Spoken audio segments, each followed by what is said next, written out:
Fulham have been one of the yo-yo teams of the Premier League in the recent decade, but last season under Marco Silva, they finished in 13th place on 47 points and looked like quite a safe team to look at. This season, they seem to have strengthened a fair bit as well. They are heavily linked to a lot of big Premier League stars and have signed Emile Smith-Rowe from Arsenal. So today, we're doing a one-season Fulham rebuild to see how far we can get them using Marco Silva tactics. Now, Marco Silva is quite a classic manager. There's not a lot of fancy football going on. There's attacking wing backs, there's playmakery wingers out wide, there's a strong steely midfield and a big striker up front, and it's something that you never really get to play on Football Manager, and I'm going to be trying my hardest to make these tactics work. Now, these tactics are very different to what the usual meta is of Football Manager. We haven't got a high press system. There's pretty much no pressing. I've got a slightly higher line, but a mid-block line of engagement. We've got standard passing directness and tempo,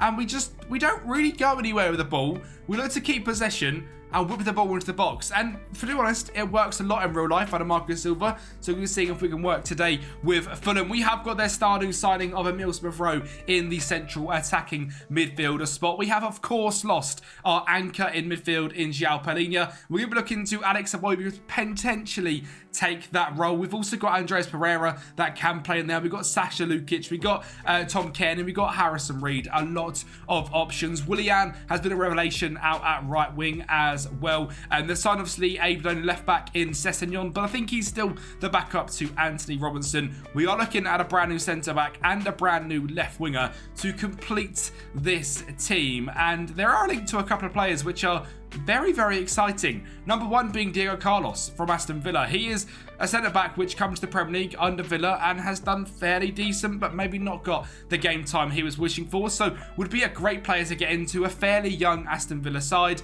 Fulham side, sorry. And the final one is to bring in another youngster in Fabio Carvalho. Come through the Fulham Academy, went out last season on loan, was decent at Hull in the Championship. Now he's ready for the step up to the Premier League at his boyhood club of Hull City, Fulham. It would be absolutely fantastic if he was to join Fulham again. And I think it's a quite cool one to get him out on that left wing as a playmaker, running at the defence, being amazing like he was when he was in the Championship. Would be great to see. So let's see if we can get them piece of business done. And well, of course we can. Fabio Carvalho joins the club from Liverpool. I've had to enable the in-game editor for this one, same as West Ham, because Fulham's transfer business has actually been very, very good. And the players that they're linked to aren't interested in joining on Football Manager. So Fabio Carvalho comes in to the club from Liverpool, as does, of course, Diego Carlos into that centre-back position. Both of them massively strengthening the squad, and there'll be two fantastic signings for Fulham in real life. Now, we have got three tactics that we're using. The standard one we've mentioned already, an attacking one which is slightly more aggressive, but going to be used very, very rarely at Fulham because there's not many teams we can go out there and be too expansive against. And the one that's going to get used a hell of a lot is the defensive variant as well. Now, all three of these tactics is going to be available for you guys over on Patreon, but we'll get into that later on in the season once I've perfected the three tactics and I'm happy with what we've created. But for now, we've got to get into the season, and quite luckily, we've got a nice-ish start. Brentford, Newcastle, Forest, Palace, Ipswich, Everton, West Brom, Wolves, Bournemouth, West Ham, Brighton, which is great. And we get into November and December with Liverpool, Villa, Chelsea, United, Spurs, City, Arsenal, Leicester, Newcastle. So that's great, and it's of course the same at the end of the season as well, playing all of the big teams in a row. So we're looking to have a good start to the season, a shocking middle, and then a fairly good third quarter and an awful final quarter. Basically, we need to be beating the teams around us and hoping for the best against the big boys. So let's see what we can do to kick the season off. Well, I mean, it starts off in a very boring way. A 0-0 draw against Brentford. I can't really paint that in any exciting way at all. But one thing's for sure is a 93rd minute winner away from home at St James's Park is incredibly exciting. Andreas Pereira cutting it back to Alex Iwobi to make it 1-0. Get us off the first 3 points this season. And we grabbed our second 3 points as well, this time at home to Forest in 87th minute winner from brand new signing Jorge Cuenca from Villarreal. Another fantastic piece of business for Fulham. They really have done quite well this summer, and if they do get Diego Carlos and Fabio Carvalho over the line, top 10 window, really. That's fantastic, but a very good result. 15 shots to their 5, 50-50 in possession, and yeah, another great 3 points. And we finished off our start to the season with a 0-0 draw away from home against Palace, who were a very good side last season in the Premier League under Ollie Glasner, which leaves us facing in the top 4 of the Premier League. I mean, Everton are leading the way on 9 points, which is a little bit mental, but we seem to be doing quite well. And that good form just carried on coming. We won this game against Ipswich. The first goal coming from Issa Diop and the second coming from our striker, Raul Jimenez. Now, the striker position at Fulham is quite a difficult one to pick out of. We have 3 strikers which are all very, very similar in quality in Carlos Vinicius, Raul Jimenez and Rodrigo Muniz. And throughout this whole season, Muniz just isn't going to play very well at all. And Raul Jimenez is going to score screamers like that. Now, I was looking to use Muniz as I come into this rebuild. He was in all of the starting teams we were making. But sadly, we've had to sort of move away from him already in this season. And by the goal scoring tally he gets by the end of the season, even with him getting around 20 games, you'll see exact why. I mean, when we've got a backup around the club like Raul Jimenez, who knows exactly how to put the ball in the back of the net, an experienced talisman striker at 33 years of age, 4 games so far, 4 goals. I mean, we can't be dropping him. And that's kind of why I blame this 1-0 loss against Everton. We had 11 shots, 4 on target. Muniz was up front, got pulled off in the 78th minute of a 6.4 average rating, and we lost 1-0.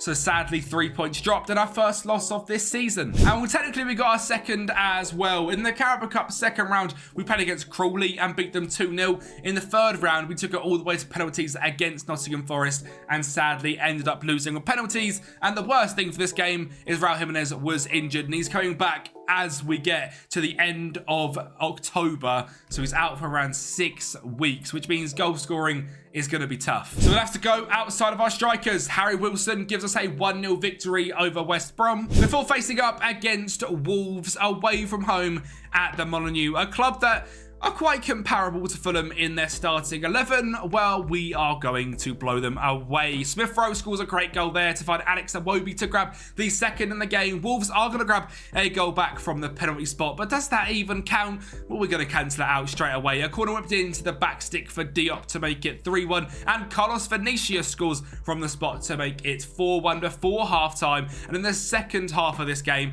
Pedro Neto, who's not even at Wolves in real life anymore, finds an outrageous ball to Sarabia to make it 4-2, but all 3 points were coming back to Fulham. And how does another 3 points signed? This 4-4-1-1 system is working quite well. This time a 2-0 victory over Bournemouth, a pretty lucky goal there from Tom Kearney, before what I can only describe as a shocking defensive mistake and leaving Adama Traore open down the right hand side to find Carlos Vinicius in the box again for 2-0. Carlos Vinicius has been a pretty good rotation option for Muniz, scoring all the goals, while Muniz gets dragged off again in the 78th minute on a 6.5. But sadly, that form did come to an abrupt end with a 2-0 loss against West Ham. Now, this game wasn't actually too bad, both having 7 shots apiece, them just 1 more on target. We got dominated on possession, but overall, sadly, a 2-0 loss. And we were, you know, after having a great run of form, a little bit disappointed. We are now in 3rd place in the Premier League, which is well above where we will be by the end of the season. I assure you that. We are on 20 points, 6 wins, 2 draws and 2 losses. But now we are getting in to where we play every single big team in the row. Right, so 0-0 against Brighton, a 3-1 loss to Liverpool, a 3-0 loss to Aston Villa, a 2-0 loss against Chelsea, and a 5-2 against Manchester United. I mean, the fixture list has been horrible, but luckily up next was Spurs, where we can grab a point back, and Manchester City, where somehow we've scraped a point as well. The defensive formation isn't too bad at all. To be honest, we're playing against these teams week in, week out. It's going to be difficult to stop that bad run of form, but we've done it there. A 2-0 or a 2 draws in a row. against Spurs and City, and then lost 2-0 to Arsenal. But up next is Leicester, and finally a game we could actually win. An absolute screamer goes in for Andreas Pereira, deflected off Carlos Vinicius to make it 1-0, and Smith Rowe is going to get on the score sheet to grab 3 points back to ourselves. And after all that, we are halfway through the season, 19 games in, and in 11th place. The best thing, we are 11 points clear of relegation and just 5 points away from a European place, so you never know where this season could end up. We are right bang in the middle, and overall I'm quite happy. We have played against a lot of teams in the last 9 games that are miles better than us, and we've actually managed to get a couple of draws. It's not the end of the world. We have beat all the teams lower than us pretty convincingly, and hopefully for the second half of the season that form can carry on. Hopefully as well, a run in the FA Cup. Well, that's not exactly the start to January we wanted. Neither is that one. We've lost to Forest as well. And this has actually been a very difficult rebuild. I'm showing you guys one that hasn't quite gone to plan. Pretty much every one-season rebuild we've done so far has gone very well. We've won a cup, we've won a Carabao Cup, an FA Cup, European trophies, Premier Leagues of teams we shouldn't have. But this Fulham one has been difficult, and I've got to say, it's down to the tactic. Now, I have very much wanted to keep this as realistic as possible and play the tactics Fulham play in real life. So that's exactly what we've done. And sadly, it just shows a little bit of a falter in Football Manager's system. You can't really play a low block system where you don't really press too high.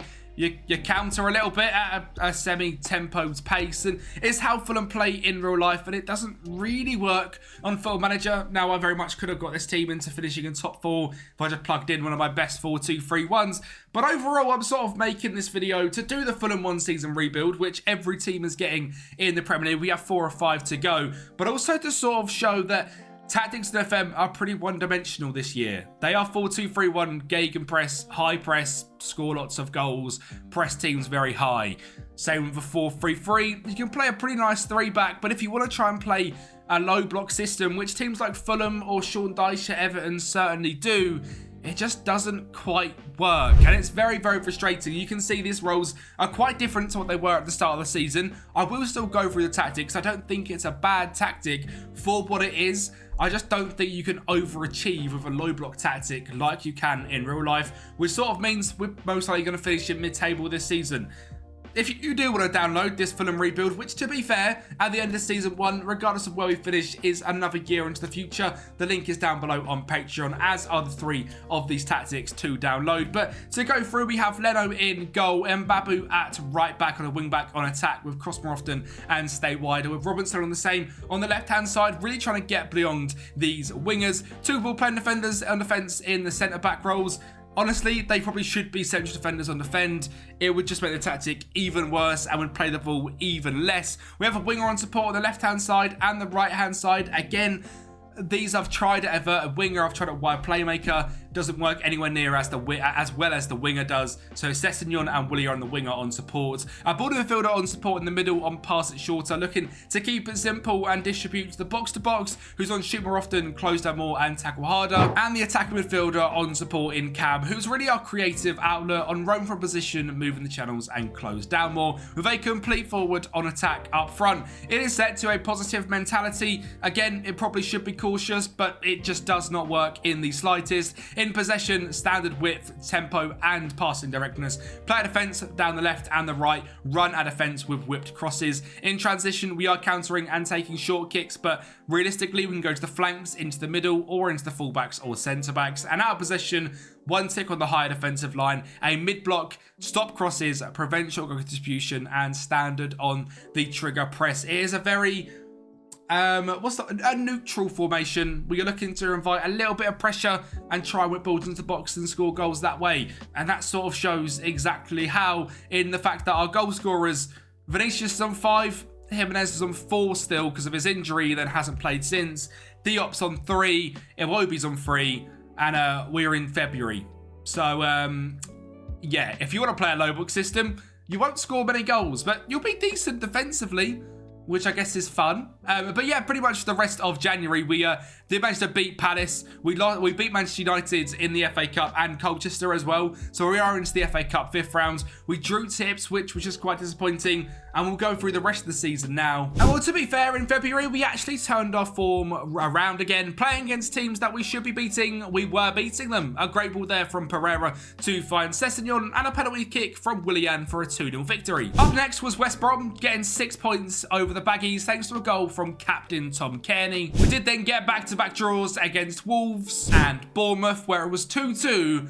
Thanks to a 98th minute Enes Unal equaliser. And in the FA Cup 5th round, we did manage to beat Everton 1-0. Thanks to that man, Raul Jimenez, getting his head on the end of it to make us a winner in this one. Going through into the quarterfinals, which is pretty good to be fair. You can see even the goals we scored there was a cross into the box. 5th round, successful. As mentioned, quarterfinals.